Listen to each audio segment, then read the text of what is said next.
What's he doing? Gus, what are you doing, buddy?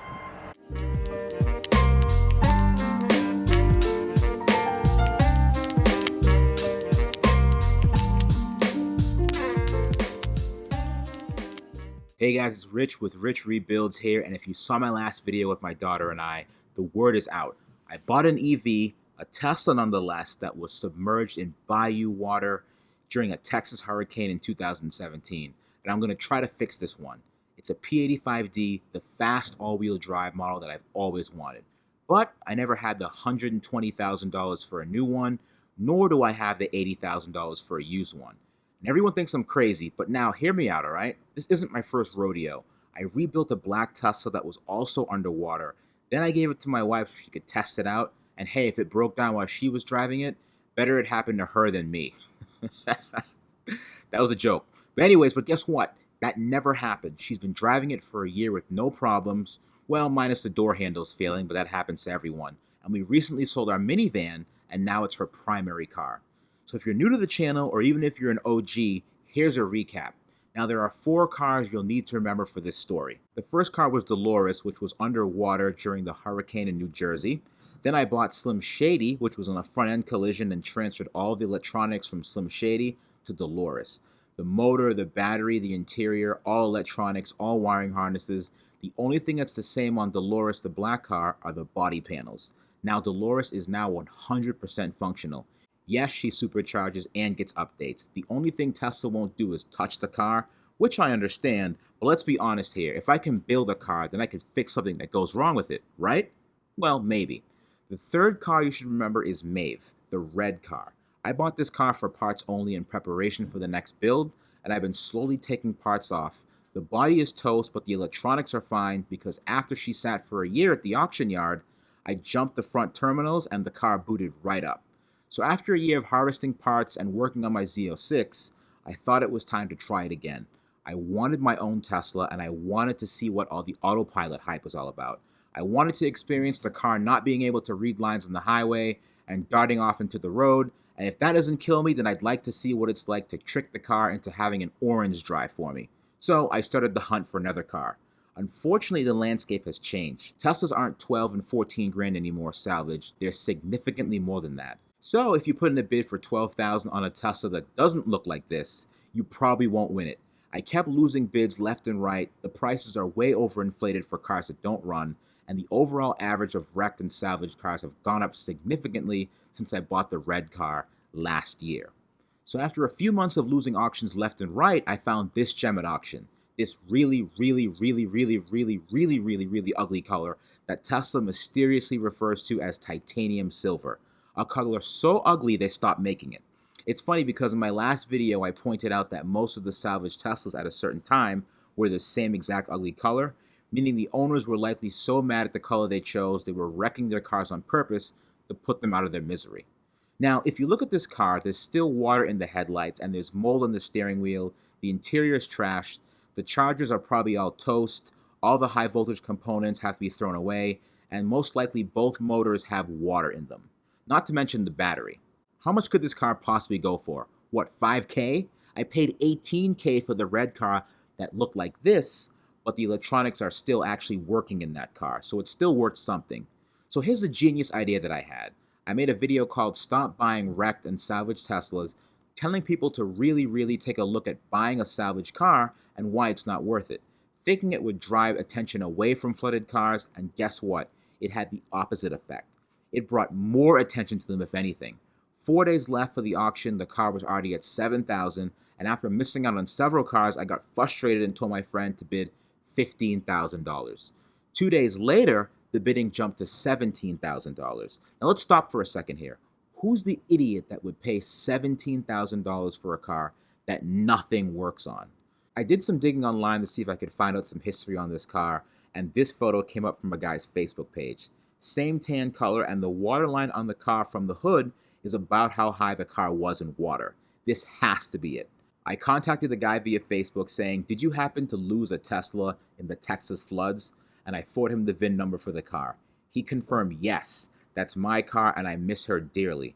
She was underwater in this state for 10 days in bayou water mixed with sewage. Now, the fact that I could possibly get the car that meant so much to this guy and fix it, it had some emotional value to me. So I reached out to my buddy Pavel and said, the car's coming up on auction tomorrow, bid to win.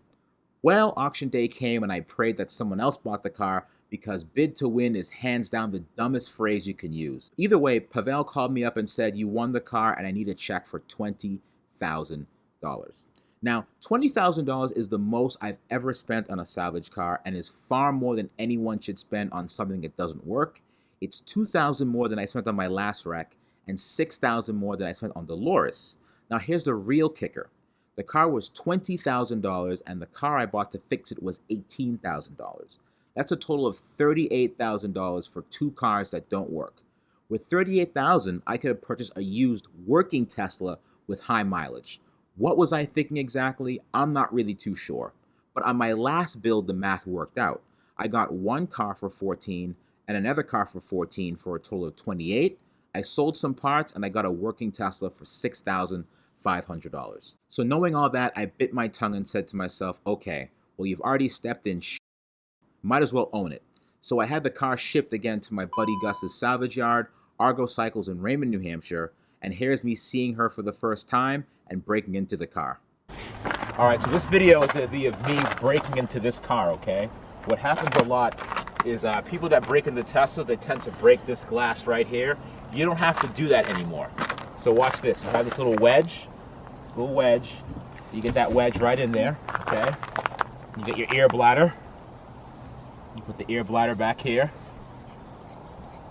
You got this from Amazon. And then you have your long stick thingy, as they call it. So you reach this in. Hope for the best. Oh. Hold on, got it. Look at that. That took 9 seconds. So if you want to get into a Tesla, you no longer have to break this glass and frustrate the owner. You could just get in the easy way and use a long hook and a bladder and save them some money. This is gorgeous. Let's see if it starts. I don't understand what the big deal is with this one. This is amazing. Get in. Will it start? I'm probably not going to sit in this car, I don't think. This looks worse than Dolores did, right? This is 10 times worse It is, okay. than most cars I've ever even seen. This is pretty bad. And to think, if my wife found out how much I paid for this car, like, she'd leave me right, like the same day, she'd leave me. Like, all right, I'm out of here. I could blackmail you. I'm gonna edit that part out. So obviously, whenever I get a car, I have to name it, right? Well, the black car was named Dolores, a Westworld character. The red car who will be sacrificed to help build this car is named Maeve, another character from the show.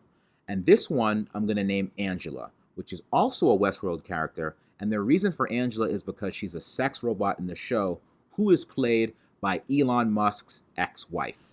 Now, what's the correlation, you ask? Well, there are two things that Elon Musk doesn't want to see anymore. His ex and someone trying to fix their own Tesla. Anyway, now I won't be working at my house with this car. I'll be working at my friend Lee's shop at Advanced Technologies. Nice tire idea, I like that. Yeah, just in case it slides back. Right. No sense of it goes back a little bit. Yeah, don't need the tire to be touching, but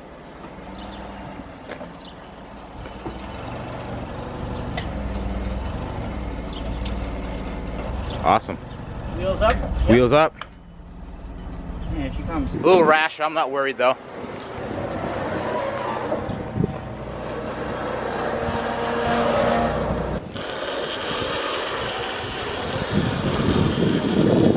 All right, 2 front wheels are on the ramps now. There you go.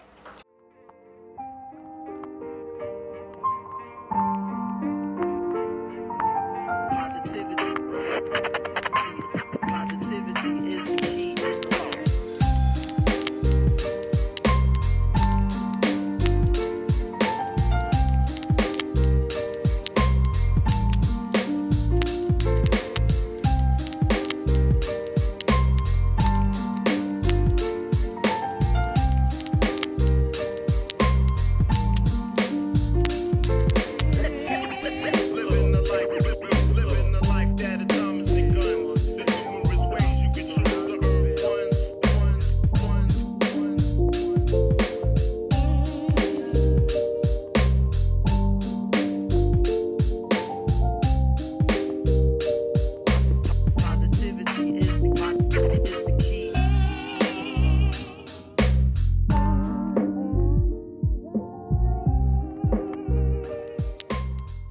So I loaded the car up, brought it to my buddy's place, and that's where she'll spend most of her time.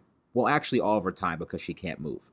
The next steps are to see what I can save, if anything, and we're going to take a deep look at a car that's been submerged underwater, but most importantly, an electric car that's been submerged underwater. Don't forget to subscribe for more ridiculous content, and I will see you guys soon.